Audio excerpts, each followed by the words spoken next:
जय हिंद मेरे डियर साथी, मैं आपका साथी विकास और आज हम देखने वाले हैं भारतीय कृषि पर वैश्वीकरण के प्रभाव पर टिप्पणी लिखिए। ये देखा जाए तो कक्षा 10 विषय सामाजिक विज्ञान, ये देखा जाए तो पेपर है 2024 का बोर्ड एग्जाम में क्वेश्चन ये पूछा गया है।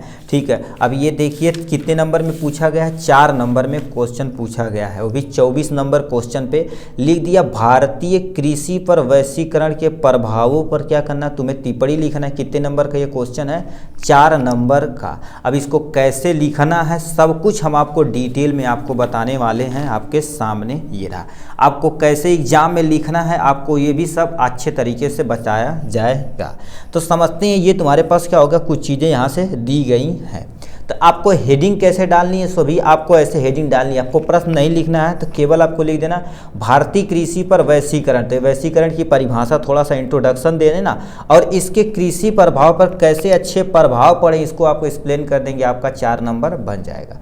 ठीक है, तो लिखा क्या हो गया, वैश्वीकरण से हमारा तात्पर्य है कि विश्व के अनेक देशों की आर्थिक, राजनीतिक, सामाजिक एवं सांस्कृतिक क्षेत्रों में एक दूसरे से निकट आ जाना। मतलब क्या कह रखा है, कोई हमारे पास क्या होगा, देश है। ठीक है, मतलब विश्व में जितने भी तुम्हारे पास देश हैं उसमें आर्थिक रूप से मतलब फाइनेंस पैसे के रूप में, राजनीतिक रूप से तथा सामाजिक रूप मतलब अपना बोल वाला और यानी जो भी तुम्हारे पास आयात निर्यात होता है उसके बारे में, सांस्कृतिक क्षेत्रों में एक दूसरे से निकट आना ही क्या कहलाता है, वैश्वीकरण कहलाता है।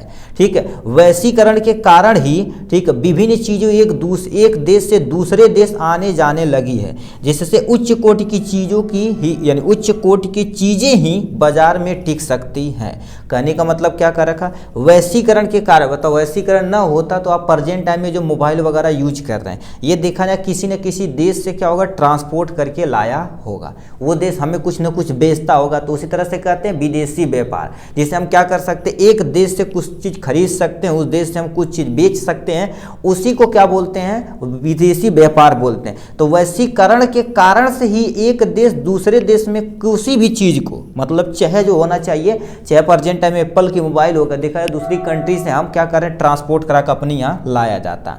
ठीक है, तो वो क्या होता है, अपने यहाँ बिकता है। जैसे अभी तेल का एग्जाम्पल ले लीजिए, तेल देखा जाए तो दूसरी कंट्री से हम लेते हैं अपनी ज़रूरत के अनुसार, उसे फिर क्या कर देते हैं, बेचते हैं, जिससे हमारा काम चलता है। वो देश हमें कुछ न कुछ तेल देता है तो हम भी उसे कुछ देते हैं, जो वैश्वीकरण के कारण से ये संभव हो चुका है।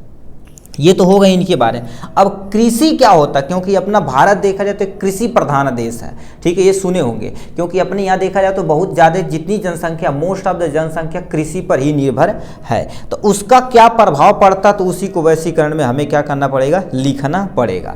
तो आपके सामने वैश्वीकरण के कृषि पर अच्छे प्रभाव पड़े, क्या क्यों। अब देखिए, मान लेते हैं कोई भी सामान बिक रहा है विदेशी मार्केट पे, मतलब एकदम विदेशी व्यापार पे बेच रहे हैं, तो हम अच्छी क्वालिटी का उसे उपज प्राप्त कराएंगे, सब कुछ क्या करेंगे, अच्छी क्वालिटी का प्राप्त कराएंगे। ठीक है, तो लिखा कृषि यानी भारत एक कृषि प्रधान देश है जो अन्य का निर्यात कर अपनी जरूरतों के अन्य सामान खरीदने लगा है। कहने का मतलब क्या होता, अपने यहाँ देखा जाए तो अन्न जैसे धान, गेहूँ, चावल, ये हो गया, बाजरा हो गया, मकई हो गया, चाय हो गया। ठीक है, जितने भी तुम्हारे पास अच्छी क्वालिटी की चीज़ें होती हैं भारत क्या कर देता, उगाता है। ठीक है, अन्न का निर्यात मतलब एक किसी दूसरे देश में वो क्या कर देता है, बेचता है, और किसी अन्य सामान को क्या कर देता, वो आराम से खरीद लेता है। किसके कारण से संभव हो चुका है, वैश्वीकरण के कारण से ही संभव हो चुका है।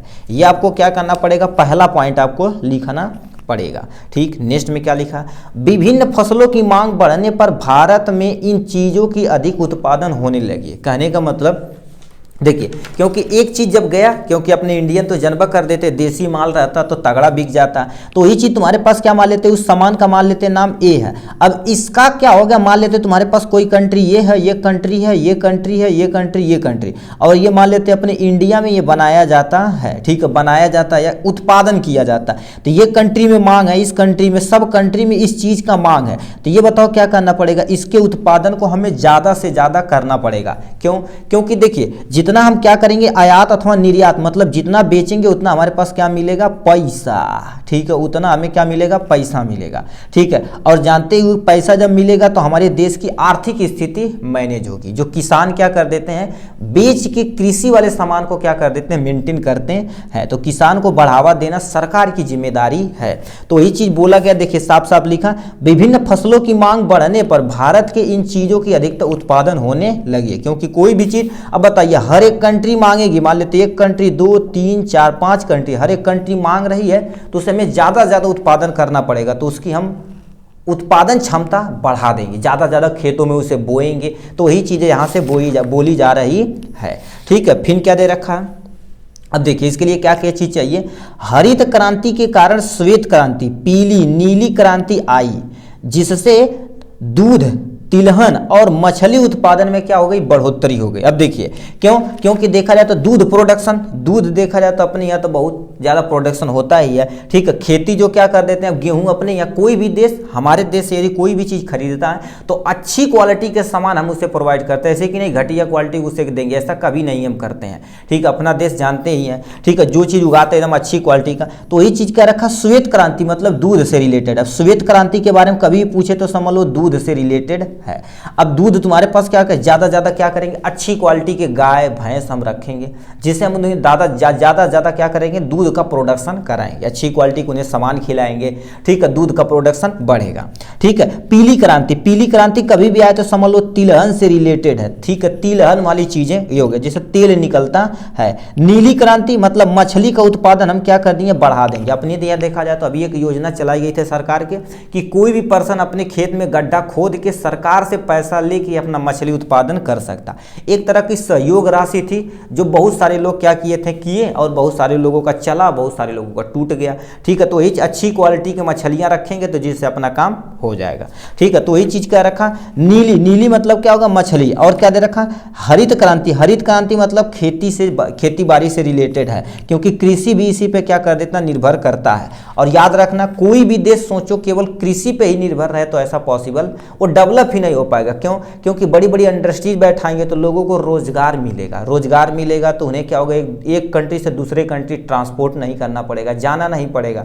ठीक है, तो ये चीजें क्या होती हैं, देखिए अब इसमें बहुत सारे देखेंगे अपने ही देश में क्या कर देते हैं, ऐसे अच्छी क्वालिटी से क्या कर देते हैं, वो खेती करते हैं। जैसे मान लेते हैं उनके पास इतना खेत है, तो यहाँ पर क्या करेंगे, अपना छोटा सा क्या करेंगे, रहने के लिए घर बना देंगे, ये घर बना देंगे और क्या कर देंगे, इतना अपना खेती कर लेंगे। क्या होगा, ये तुम्हारे पास क्या हो गया, खेती हो गया। और यहीं पर क्या कर देंगे, गाय भैंस वगैरह पाल लेंगे, यहीं पर वो क्या कर देंगे, ठीक है, मान लेते हैं बकरी पाल लेंगे। ठीक है, बकरी पाल लेंगे और यहीं से तुम्हारे पास मुर्गी पाल लेंगे, और ये बगल में क्या करेंगे, छोटा सा गड्ढा बना देंगे, मछली पालन, इसमें तुम्हारे पास क्या कर देंगे, मछली पालन। अब बताओ, खेती से जो अच्छी क्वालिटी का निकलता है उसे अपने यहाँ रख लेंगे, बेच देंगे, या उससे जो भी तुम्हारे पास घास भूसा निकलता हो गाय खा ली, गाय से जितना भी तुम्हारे पास, यानी गाय को खिला देंगे, बकरी को खिला देंगे। अब इनसे जितना इनका डस्ट पार्टिकल, गोबर वगैरह निकलता हो, कहाँ पर डाल देंगे, तुम्हारे पास मछलियों के अंदर डाल देंगे। ठीक है, मछलियाँ डाल देंगे, उस गोबर वगैरह को मछलियाँ खा जाएंगे। तो बताइए, ये मछलियों के बीच को पैसा कमा लेंगे और इस सब के कारण से वह हो जाएंगे। मगर अच्छी क्वालिटी का हमें गाय भैंस बकरी मछली सब कुछ अच्छे क्वालिटी का रखना पड़ेगा।